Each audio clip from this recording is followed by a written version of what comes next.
After Batman and Robin was eviscerated by critics and was a letdown at the box office, Warner Bros. Was at a crossroads. After a planned third Joel Schumacher Batman film was scrapped, they were looking for a new approach to the legendary character. Batman would get a break from live-action adaptations while his presence still graced the small screen, with Batman the Animated Series spawning multiple sequel series, The New Batman Adventures and Batman Beyond, as well as animated films, Batman and Mr. Freeze Sub-Zero, Batman Beyond Return of the Joker, and Batman Mystery of the Batwoman. New comics released alongside and in the aftermath of Batman and Robin showcased approaches to the character that worked against the silly style of the Schumacher live-action films. Batman The Long Halloween, a limited series that spanned 13 issues from 1996 through 1997 and was written by Jeff Loeb with art from Tim Sale, was a highlight of this era alongside the Hush arc in the Batman comics, which ran from October 2002 to September 2003, which was also written by Jeff Loeb and penciled by Jim Lee. The style of these comics would serve as an inspiration for what was to come next in the live-action films. Multiple attempts at reviving the series stalled out. Up-and-coming indie filmmaking director Darren Aronofsky was brought on to adapt Frank Miller's Batman Year One. Aronofsky preferred an R-rated version for his film with a vision for the character that was too dark, even for Frank Miller.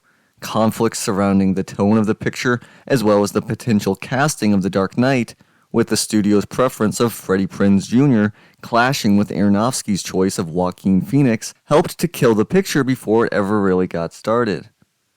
Warner Bros. Approached the Wachowski sisters following the massive success of The Matrix for the opportunity to adapt Year One as well, with the duo's version serving as a closer adaptation of the seminal comic book. However, the sisters turned down the offer to take on the film, opting instead to continue developing their original series with the Matrix sequels. There were also discussions surrounding a live-action adaptation of Batman Beyond, with Paul Dini, Neil Stevenson, and Boaz Yakin slated to write the screenplay. However, this too was scrapped. Christian Bale had been intrigued by the idea of a more serious take on the character and had been in the conversation as a potential Batman with Aronofsky's film, and with the separate Batman vs. Superman film that was ultimately tabled.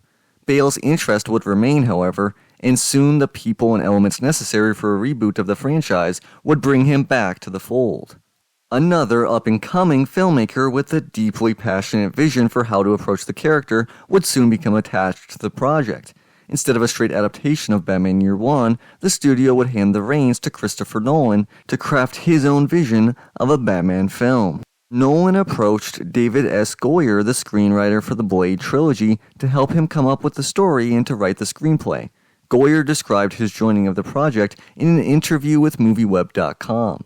Quote, "Nolan just called and said, 'I want you to do it.' I didn't try out for it. I knew him a bit. I was on pre-production for Blade already, and he called me up and said he was doing Batman. I said, 'Really? Do you really think that's going to get made? Because they've been trying for so long with so many different iterations.' He said, 'No, I'm getting it made, and I want you to do it.' At the time I said I couldn't, but I talked to him for an hour and said, if I did do it, I would do this, this, and this, but you could have my ideas for free. He called me back a week later and said that I had to do it. So I said, okay, here's the deal. I've got 7 weeks until I go to Vancouver for Blade, so I have 7 weeks. I ended up doing a draft and a half of the script. After that, I said they have to do their own revisions. But he didn't have any starting point. He didn't have any villains. Hadn't decided to do an origin. Didn't have anything." End quote. In the interview, Goyer said about 75% of the finished screenplay was from him, with minor changes and rearrangements from Nolan. This initial conversation and the 7-week time frame in which Goyer worked on the screenplay helped to form the basis for the story. Goyer worked with Nolan in Nolan's garage, with production designer Nathan Crawley working alongside the duo to come up with design elements for the film. Nolan and Goyer fused their visions for the film together, with Nolan's desire to have a serious, grounded take on the character, while also serving as an epic spectacle with an international scope. being melded together with Goyer's vision of an origin story that was heavily inspired by the comics Year One and The Long Halloween. Goyer's deep knowledge of and passion for Batman helped to fill out Nolan's vision in a way that would create a world that would fit within a Batman comic book. Nolan's vision was inspired heavily by Richard Donner's Superman films, stating in an interview with Empire magazine his desire for a serious character study Batman film in the vein of those films, in opposition to the stylized worlds of Burton or Schumacher. Quote, Tim Burton came along in '89 and took a very stylized, idiosyncratic approach. It was truly visionary. Burton's Gotham is so extraordinary that Batman becomes part of the environment.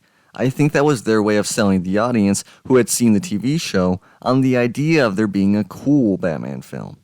We don't have that baggage, so we're able to do what I always wanted to do, which was to have a relatively recognizable world where Batman is an extraordinary element. End quote. This recognizable world would allow for Nolan to emphasize the character of Bruce Wayne and his psychological transformation into Batman. This vision of a grounded Batman film would infuse every aspect of the production. With Nathan Crowley's production design, the locations and sets, the stunts and choreography of the fighting sequences, the storytelling, the mix of practical and computer-generated effects, and much more were informed by this vision.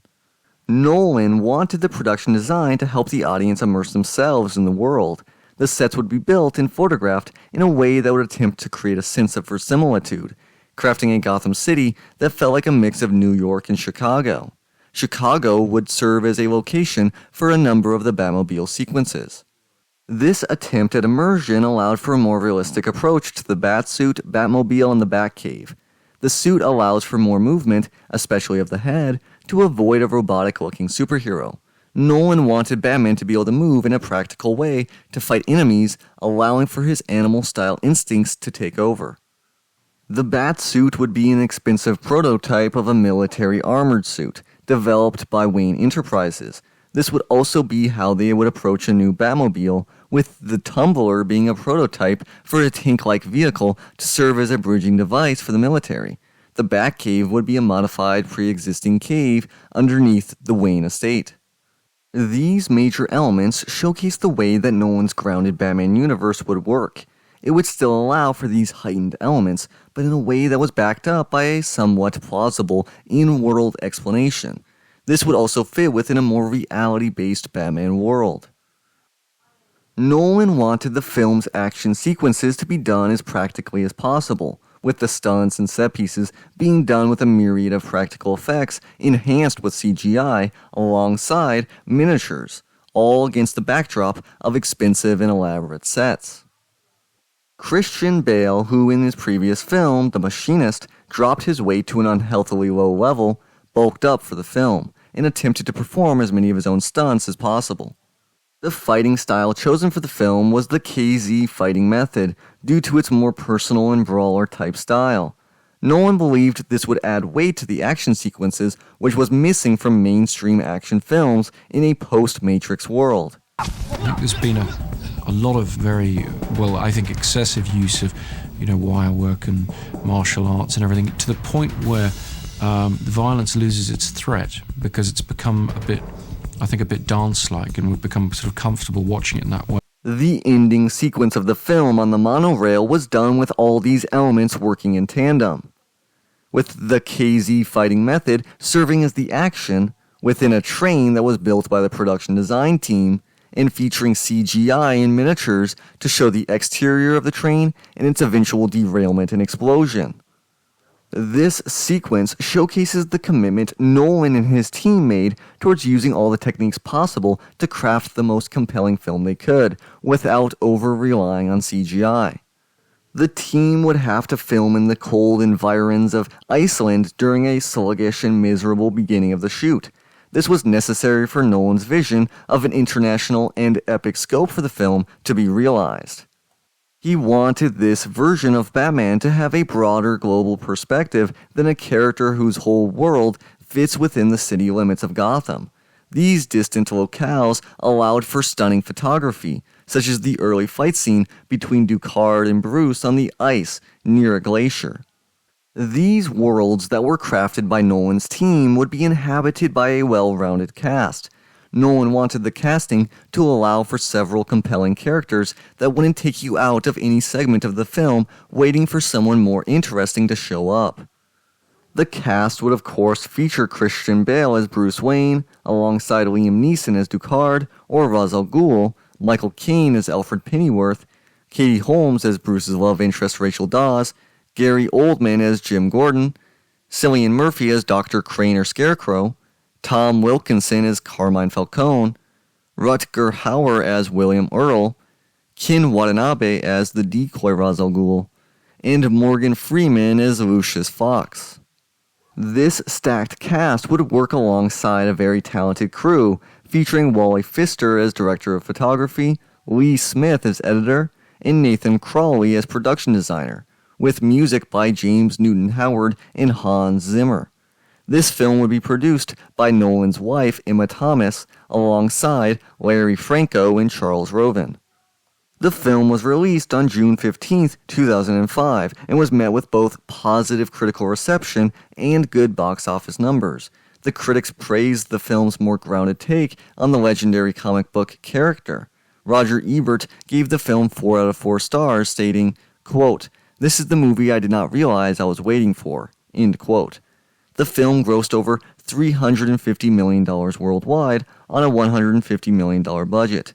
The DVD sales boosted this number, with reportedly over $160 million in sales in the first year. These numbers weren't great, but they were good enough to warrant serious consideration of a sequel, especially with the positive critical and fan response. The film has gone on to be known as one of the best superhero origin stories put to film, and serves as one of the quintessential examples of how to properly reboot a franchise. With that context being laid out, what do I think of Batman Begins? Does Christopher Nolan's film serve as a good reboot for the franchise, and does it hold up today? Let's explore Batman Begins. The film's opening accomplished Nolan's goal of establishing a larger world. The focus of the story allows the audience to get to care about Bruce Wayne long before Batman shows up. It helps lay out the complex psychology of the character and the evolution he will need to go through. It also establishes his character in several ways, showcasing his developing physical prowess matched with his initial instincts, his emotional vulnerabilities, and his ethical foundation. It also helps establish the conflict that will help to define Batman and his fundamental disagreements with the methods of the League of Shadows. We get some well-executed action sequences, especially the fight scene I mentioned earlier between Ducard and Bruce on the ice.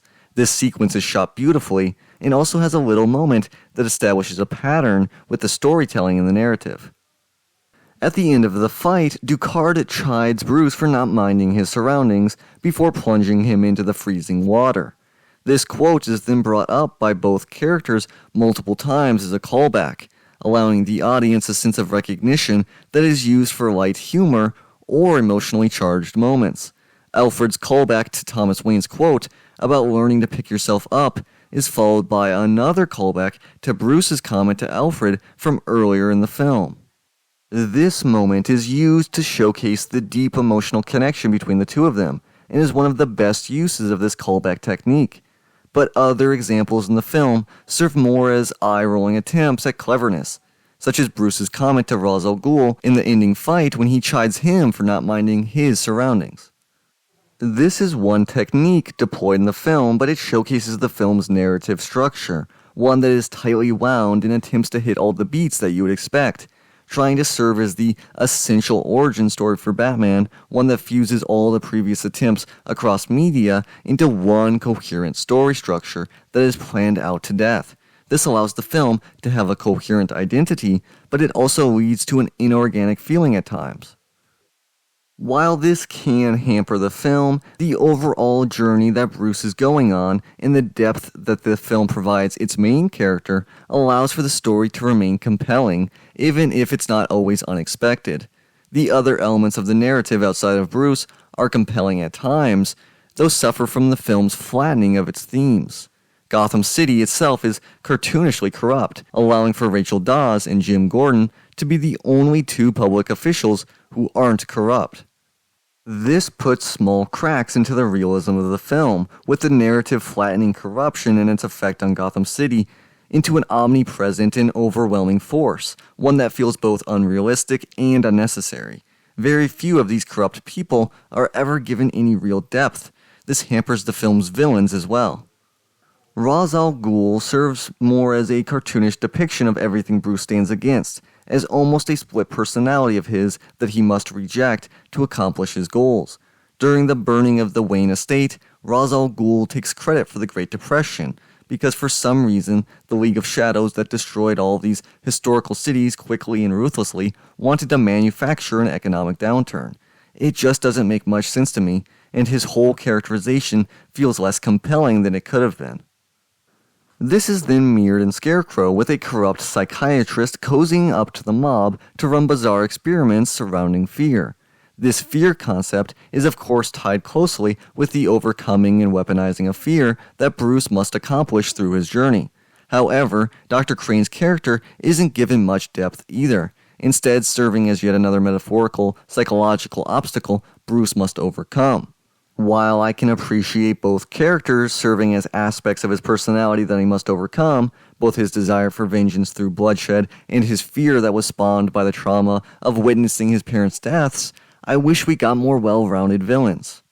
The ending for Scarecrow is also pretty anticlimactic, though hilarious. The ending of the narrative in general serves as a good way for Bruce's psychological transformation to be completed. The rebuilding of the Wayne estate and the tease for the Joker are both nice ways of setting up a potential sequel. The acting in the film is a mixed bag. Christian Bale gives an excellent performance as both Bruce Wayne and Batman. While his gravelly voice can sometimes lead to moments where I can't take him as seriously, this isn't as much of a problem in this film. We even get the great moment when he is interrogating Flass. I don't know. I swear to God. Swear to me! He helps to provide the psychological depth that is necessary for the story. Liam Neeson feels like a miscast in the role of Ra's al Ghul. This is especially noticeable as the film progresses and the twist is revealed. Not that his performance is bad by any means, but his presence doesn't match what the character requires. It makes him feel like a shallow version of what could have been a great villain. Cillian Murphy brings a unique presence to Scarecrow that I think works very well. While I critiqued his characterization, I think Murphy does the best he can and makes him compelling. He also has some very funny moments, matched with real moments of disturbing villainy. I wish we could have gotten more of him in the film. Michael Caine's Alfred is iconic and gives a great sense of class to his character. His line delivery allows for some of the less impressive writing in the film to land much better. I also think they do a much better job in this film than any previous live-action film in examining the emotional connection between Alfred and Bruce. Gary Oldman gives an excellent performance informed by the characterization given Jim Gordon in Batman Year One. You feel like he's a real person and has some great line delivery. Interestingly, they cast against type for him, allowing for a transformative performance for the veteran actor. Katie Holmes gives an okay performance as Rachel Dawes, infusing her with a sense of idealism and strength, but the film never really does much with her, which is disappointing. Tom Wilkinson and Rutger Hauer both give good performances in their smaller roles, while Morgan Freeman also delivers the goods. This casting was inspired and helped to bring a sense of class to the film, even if it was inconsistent in its effectiveness. The action set pieces were filmed in a way to mirror the way Batman's enemies would see him. Batman is hardly seen in any detail, instead we get a barrage of quick cuts and rapid takedowns. As the film progresses, we get to see more of Batman, but the action sequences are filmed in a way that I think takes away from some of their potential effectiveness. While I don't hate the approach, I think that in execution it didn't work very well. Nolan seems to be in the process of learning how to best approach these action scenes and hasn't fully mastered the craft yet. While the fighting style helps to distinguish the film and does add weight to the punches thrown, the way the scenes are shot detracts from what can be accomplished. I do think that the ending fight scene is filmed better, but none of it is truly captivating. This is juxtaposed with much better filming of the Batmobile sequences, which are fun, thrilling, and executed much better. They give us a true sense of movement and weight to the vehicle, matching the exciting car chase with humorous reactions from the cops, though eventually there are too many of those. It feels like the old school car chases from films in the 70s, which was Nolan's goal. It showcases how much fun an action movie can be when you push the limits like they did. The world itself looks great. Nolan's vision was realized in a full way that gives both Gotham City and Bhutan a great sense of realism. This allows us to be immersed in the world of the film in a way that puts the characters first. Gotham City is less of a character in this film than a backdrop for everything Nolan wants to show us about the birth of a legend. Christopher Nolan did a really good job directing his first superhero film. While there are flaws, he was able to accomplish his major goals and made a Batman film that can be enjoyed by anyone. While not my favorite, I respect the film a ton, and I enjoy watching it over and over again. It has stood the test of time as a well-done superhero origin story, and the reliance on practical effects helps the film to age much more gracefully than other films of its era. The film is not the best Batman film, but it is an essential origin story that gave birth to an exciting new era for the Caped Crusader. He's here.